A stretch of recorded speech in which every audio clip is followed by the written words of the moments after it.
Hello, Pastor Doug, back again with another video. We're going to do another one of our fun quiz videos today, taking a quiz I found online just to test ourselves. Today, in honor of my friend Greg Madison, I'm going to take a political ideology test because he loves political ideology, and I'm going to be taking a UK political ideology test. Of course, if you follow us over on the Pilgrims of Plunder, we're joking around because Greg hates politics and we're always arguing about America versus the UK, mostly just for fun. But I'm going to go through this, and also I want to think theologically, because politics is really now becoming more and more an issue in church circles. Very, very theologically liberal people want to have the church be very active in politics. And now we're seeing a rise in Christian nationalism on the right that wants the church to be very active in politics, but from the conservative perspective. So let's go through this, and I'm going to keep that in mind, and I'm going to give my own personal opinion. Oh, by the way, I should say from the get-go, let me give you my biases. Theological liberalism is a heresy. The notion you can believe anything you want, and we should import Marxist ideas into theology is horrible. Conservative theology is correct. However, I am amillennial. I think the church should not be active in politics because that's the clear teaching of the New Testament. So as we go through this, I'll give you my own personal opinions, but also I want to think theologically about these questions. So here we go. Number one, immigration numbers have risen in the last 20 years. What is your view on this? All right, this is an issue you have freedom on. This is actually a wonderful example. The hardcore theological left argues you must be open borders because that's the charitable thing. The Christian nationalists argue, no, you're destroying culture and you have to have the rule of law as clearly taught in the Bible. Therefore, you must be against immigration. You need, on issues like this, to think biblically. However, there is freedom. This should not be an issue of church discipline. I would never preach on immigration from the pulpit because that would be a distraction away from the main issues we're dealing with. And that's the gospel, that's the law, that's the city of God. I'm saying the main issues the church should be concerned with. You as individuals should be active in your political system. You should bring your biblical thinking to it. However, these are issues that the church should not dictate. Because show me in the New Testament the biblical stance on immigration. It's not explicitly there. But let me give you my opinion. So I like immigration, let more people in the country. It helps the economy. I propose a cut the number to reduce it to 10,000. I would support a temporary ban of immigration for 5 years. Only allow whites in. All right. I'm a conservative. I'm in between these second and third ones. I think personally there should be some immigration in the country, but it must be controlled. There must be standards. But I know in Europe they've gone crazy with immigration, so I would go with a temporary ban. That's my own personal opinion. What are your views on capitalism? Again, another example you have freedom on. The theological left hates capitalism, and some on the theological right, but not all, think capitalism is the best thing, though interesting, many Christian nationalists are a little leery on capitalism. So let's see, what are our options? It should be unrestricted. Socialism is the real solution. We need to place restrictions on it to benefit the consumer. It's great, but we need tariffs on trade to protect our national interests. We should be in a state of complete autarky, in other words, completely independent economically. Oh, wow. I think capitalism has done great good. I think capitalism is wonderful. I think capitalism, however, is not the core thing of life. You need, in my opinion, to have Christianity. You need to have a moral society, and then you can tack on things like political freedom, democracy, and economic freedom, capitalism. I think that's a wonderful thing. But again, political theories we could have debates about.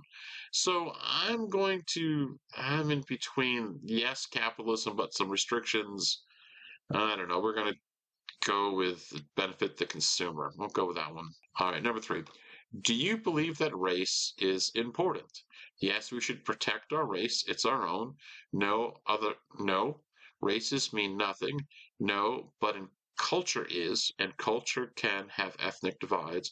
No, culture is, and race has nothing to do with culture. All right, theologically, what are we to do here? Again, There's a freedom on this issue. I think I'm going to be saying this a lot when it comes to political issues.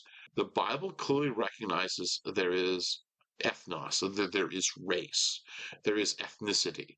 There's a difference between a Welshman and someone from Somalia. Now, in the church, there is no Jew, there is no Gentile. But saying that, culture is important. So you're going to have, different cultures, and the notion that you can have a completely multicultural society, I would argue, is a lie. So the church should be colorblind. It's not about skin color. I would argue a state should be colorblind, but I do think culture is important. So I'm going to go with this one. No, but culture is, and cultures can have ethnic divides. Israel or Palestine? So choose Israel, Palestine, or we should put our national interest first rather than getting annoyed over others' alliances to other nations. Again, notice on this political foreign policy issue, freedom. You can make powerful arguments for either side. I generally lean to pro-Israel, though I know there are Palestinian Christians I have concern of, and concerned about any human being that's suffering through war, no matter what the side they're on. When you see women and children dying, that is tragic, but that is warfare. I personally am going to go for neither. Number 5. Do you support the decision the country made to leave the EU?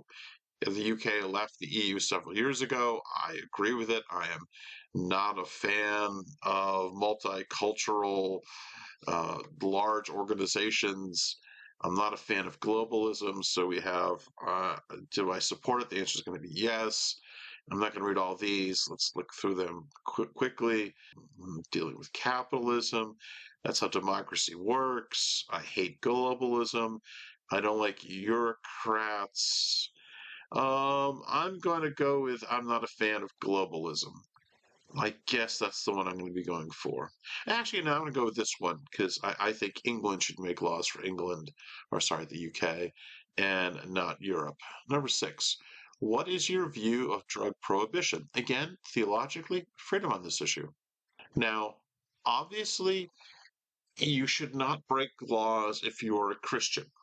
So if something is outlawed, if the state, let's say, outlaws marijuana, you should not be taking marijuana. You should be respecting the state. Also, as the confessions teach, we should use, when it comes to physics, i.e., medicines and drugs, use them in a moderate fashion when they are legal.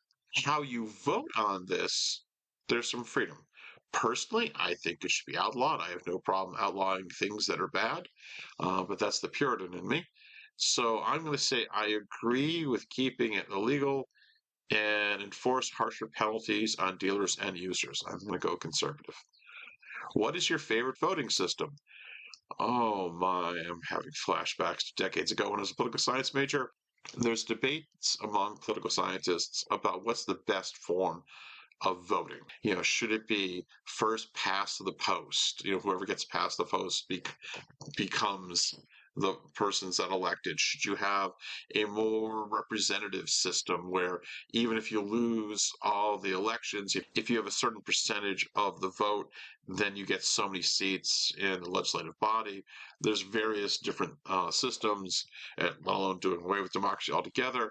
I'm a traditionalist. I'm going to go first past the post.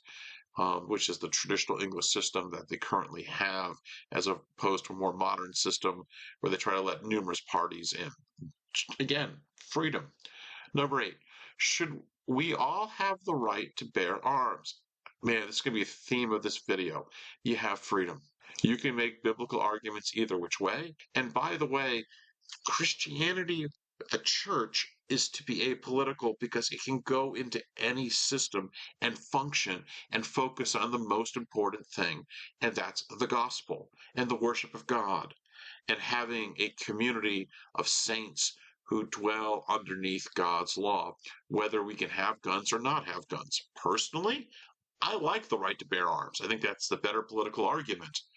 However, again, when it comes to the church, this should not be an issue of church discipline. It should not be an issue of church debate.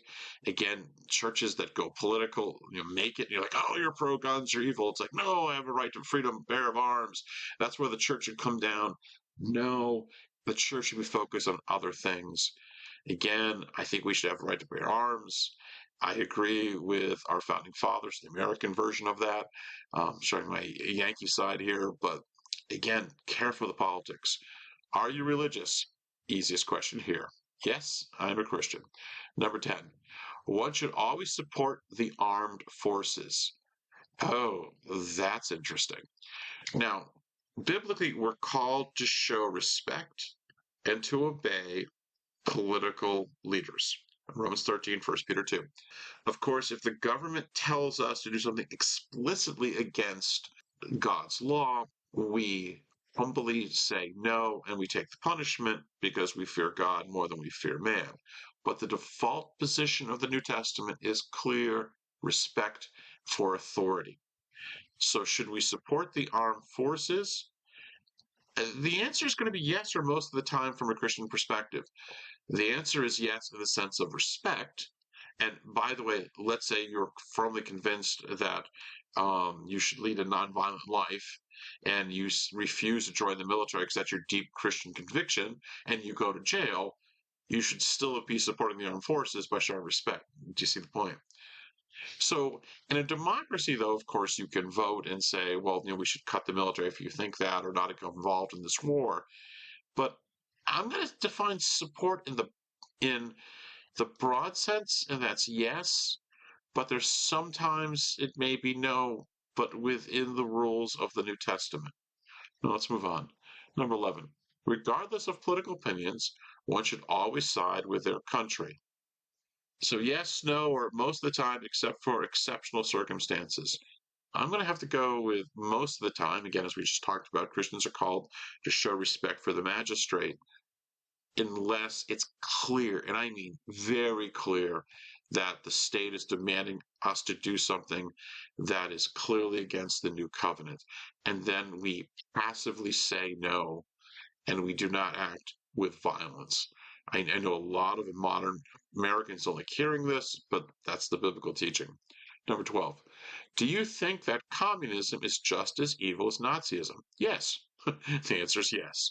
But what are the two options? The communist ideology is dangerous, but they are allowed to have their views without persecution. Yes, communists should be arrested and thrown in jail. I would argue communism and Nazism, it should not be encouraged. But are we going to go persecute communists and Nazis? No, I would argue not.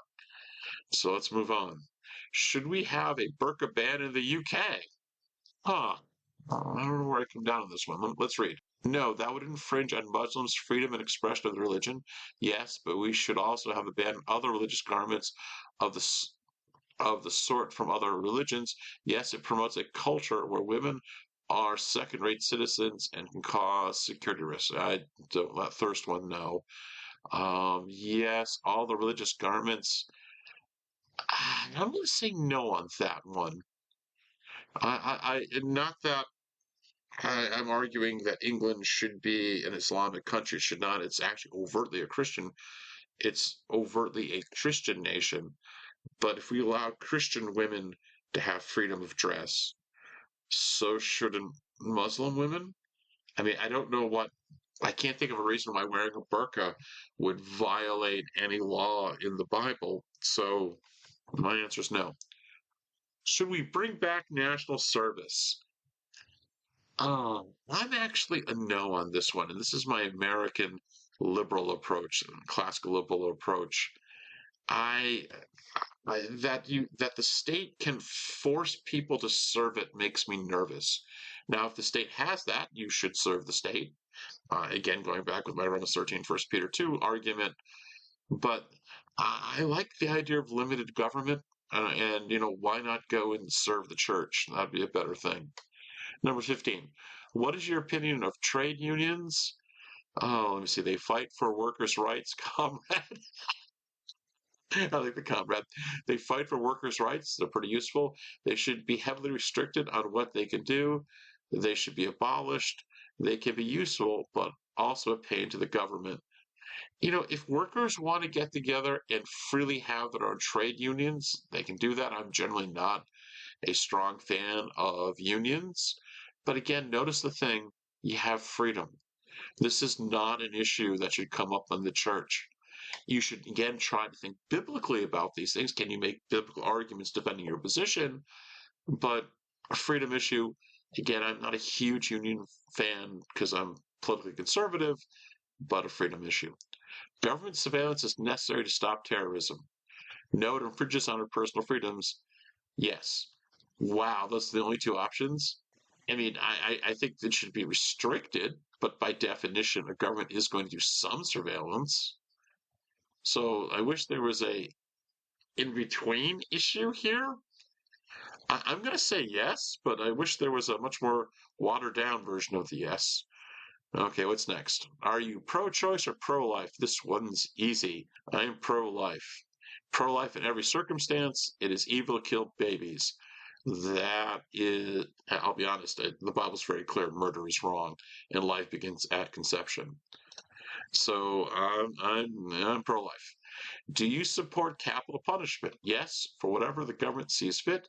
Yes, but only for murder, rape, and pedophilia related crimes. No. Again, freedom issue. You can have freedom on this issue. Yes, the Old Testament clearly is for capital punishment.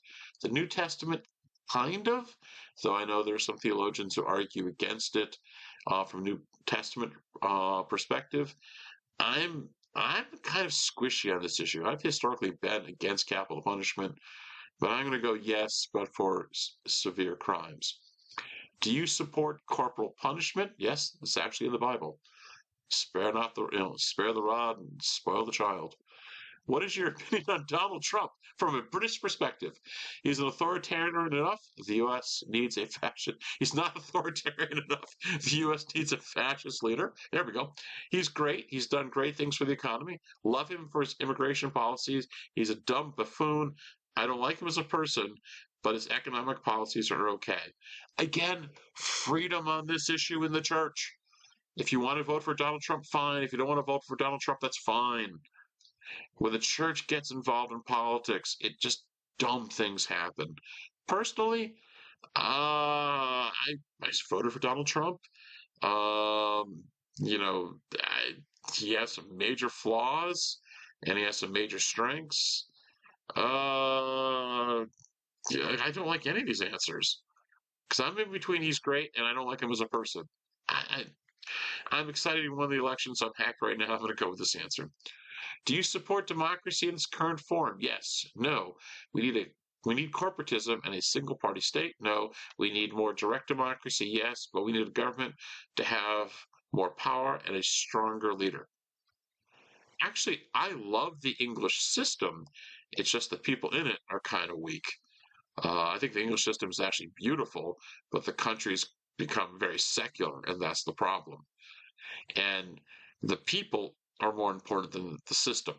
Give me a country of devout Christians, and that's an amazing thing, no matter what the political system is.